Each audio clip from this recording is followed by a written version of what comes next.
News coming out of Vancouver. Elias Pettersson does not want to stay in Vancouver. Do we trade him? Do we re-sign him? What do we do? Boys, and we have horrible news on our hands. Elias Pettersson does not want to re-sign with the Vancouver Canucks, so that raises the big question, what do we do?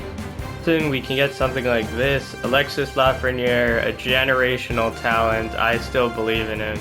He fits on our third line, however he has a gold X factor, so he'll probably fit anywhere.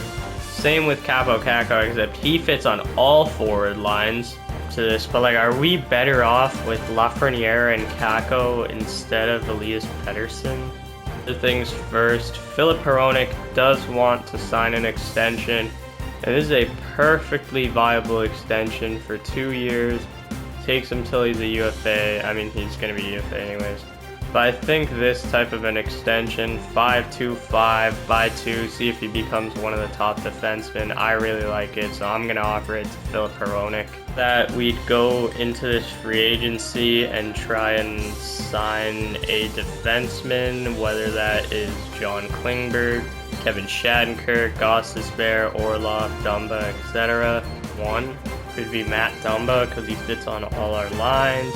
To 83 overall, he has Thunderclap. He's going to be pretty good. Pettersson contract, I think we could get a defenseman back if we traded Elias Pettersson. It's so confusing, honestly. Set that he doesn't want to sign here because like it makes sense. However, he is like maybe the main reason other than Quinn Hughes and Thatcher Demko why I chose this series. Like, Pettersson's such a fun player to watch. We have the cap space to sign him. Like, that's not an issue. He wants 13 mil. Is he one of the best players in the league? Who knows? Extension to Podkolzin, because he might ask for a lot if we don't give him this extension, because it is very reasonable. So I think I'll offer it to him 2.4 by 3. It takes him to the end of him being an RFA, so let's offer that. Pettersson is the best player the Canucks have had since the Sedins. It's not even close, and the Canucks always have a history of having great Swedish players.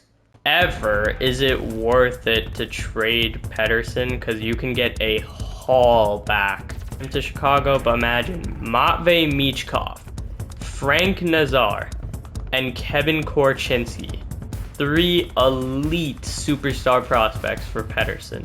So here is the highest paid players in the league: McKinnon, McDavid, Erik Karlsson, Matthews. Obviously got that extension in real life. He hasn't in the game yet, but he will be the highest paid player soon. It's basically down to, is Elias Pettersson worth Nathan McKinnon type money? Because McKinnon just got this extension a year ago. The cap hasn't gone up that much, where Pettersson is probably worth it. Slightly better than Timo Meier, although they're the same overall. Pettersson is a center, but Timo Meier, like, this is the type of extension I was looking at giving Pettersson, not the one we just saw. Avalanche are a better team than us, but like, Nathan McKinnon led his team to the Cup final. He made 116 points, 28 points in the playoffs, one luxury, and that is the fact that Pettersson is becoming an RFA and not a UFA. So if we don't sign him, we could get him for 4 first-round picks. Take 4 first-round picks, or would you take like 2 first-round picks plus Lafreniere and Kakko or something like that? Lafreniere and Kakko, we wouldn't have a first-line center. However, those guys make such little money that we could go out and sign one. And sign Patrice Bergeron and get a huge haul for Pettersson. And I know Bergeron's really old, but look, right here, 4 bars, first line, all penalty kill. And changes his mind. Like, players change their mind throughout the year. It's not, like, guaranteed that he's going to leave us. However, this is the peak of his powers. Like, we could get a haul for him.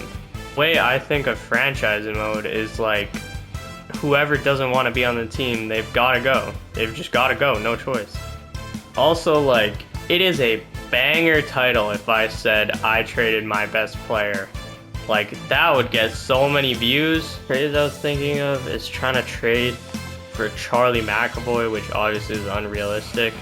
But Pettersson for McAvoy and Bergeron when we sign him in free agency. That could be nasty. Try something like this, although it's not realistic either, but Mo Seider fits on all defensive pairs, and Lucas Raymond fits on all offensive pairs. Swapping Pettersson for Barkov, I mean, Barkov's making quite a bit less. He's not too much older. He's only 3 years older. He's entering his prime. We have our 11 mil in cap space. I think the first move that I want to do, like before we talk about trades or anything, is go after Patrice Bergeron. We are going to throw this guy the bag. I know he retired in real life. Come play here. 8.5. We're going to have no cap room. However, oh, we need to sign a defenseman. I forgot. Do we believe that we can trade for a I mean, if I trade Pettersson, I can trade for a defenseman, surely. So it's either I don't trade, because none of these guys are going to do anything for us. You know what? I think I'm going to go sign Patrice Bergeron. So if we were to sign Elias Pettersson, this would be the contract we'd have to give him, and I don't know if that's worth it. Basically, this is my thought process. If we get Patrice Bergeron on this 8.5 contract, then we are not going to trade Pettersson. Or we are going to trade Pettersson. Get him, then we're going to keep Elias Pettersson. So let's see, we got Shea Weber as a scout, that's funny. Trade, I don't care about trades. New York, I might be calling you up soon. Podkolzin resigns, I don't care about this trade. Let's see, and Patrice Bergeron has signed. Philip Hronek has also signed his extension. So now if we go to view contracts and we go, not here. Or I guess if we go to extend Pettersson, we have 19 mil. Thatcher Demko regressed in overall, but I'm assuming that's just because he had a bad season or playoffs or something. But he's our starter. We do need one more defenseman. Right wingers were good, left wingers were good. Centers would be 1, 2, 3, 4, we'd be good. Series is getting a bit unrealistic, but it's fine because we barely have any time. I don't know what, is this trade worth it? Because Marco Rossi could be a special player, especially in our two-way system. Then Jonas Brodin is the best defenseman on the trade block. The thing is, the Wild are sellers. Why would they get Pettersson? Who's their center core anyways? They have Eriksson Ek. I guess they could use a first-line center. I guess the question becomes, do we believe Elias Pettersson can be the best player in the NHL? And to be fair, under our system, this two-way forward stuff, our coach Briere has upgraded over the offseason. He's become a better player.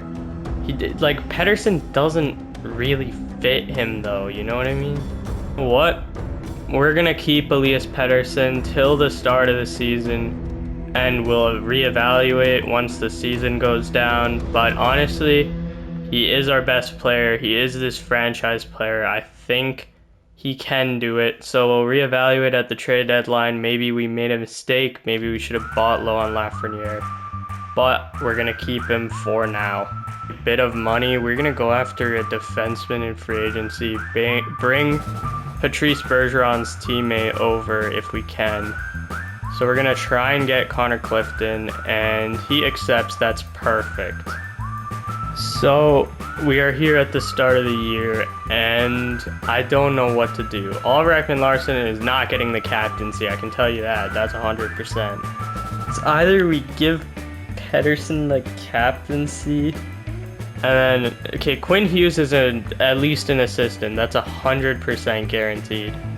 But it's who do I make do I make Pettersson the captain? Do I make Miller the captain? Do I make Hughes the captain? Do I even make Besser the captain? I feel like Pettersson in real life would get it over Hughes, but I also feel like Pettersson in real life would want to re-sign. So Pettersson doesn't want to re-sign, which makes me not want to make him captain. However, maybe if we make him captain, he will re-sign. I think we're gonna rock no captain for now. Maybe in the playoffs we'll give one. Maybe Pedersen re-signs, we'll give one. If we trade Pedersen, Hughes will be the captain. But for right now, we're going to rock 3 A's. Team is absolutely insane. So we have way too many good forwards. So Aturati right now, this young prodigy prospect, is scratched. But don't worry, he will get game time as well. But we got Miller, Pedersen, Besser. Bergeron's gonna start online too if we need to. We will do something like that. Or do something like this. I don't know, but like if we need to mess with something, Bergeron can move up. If Podkolzin's not doing well, Garland or Kuzmenko can move up. Even we could do something like that, although I don't know if that's gonna happen. We could put Jonathan Taves up here if we need to. We have so many options with this team. So many pieces that can be traded. There's got to be another way to get +5 on this top line. So Brock Besser is 2 years left, I think, and a lot of these other guys have like 3 years left. Mikheyev is 3 years left. Connor Garland, I know, has 3 years left. And Kuzmenko has 2 years left. I think come trade deadline, Kuzmenko is a good option to trade if we need a second defense, or if we need another defenseman. However, I think that we might trade Pedersen. Petey, then we trade Petey. If we don't, then we might trade Kuzmenko. Who knows? This is what our defense like: Hughes, Hronek, Ethan Bear, OEL, Susie, and Connor Clifton. And then in net we got Thatcher Demko. Look at this insane penalty kill: +5, +3, +3. Literally nobody is touching that. Oh, and a +5 on the power play too. Price has gone down if we move the years 1 down. So we could, this seems a bit more reasonable, but if we do make a signing, we'll make it in the next episode, because that is it for this one. Thank you so much for watching, and let's see how the Canucks do in the 2025 season.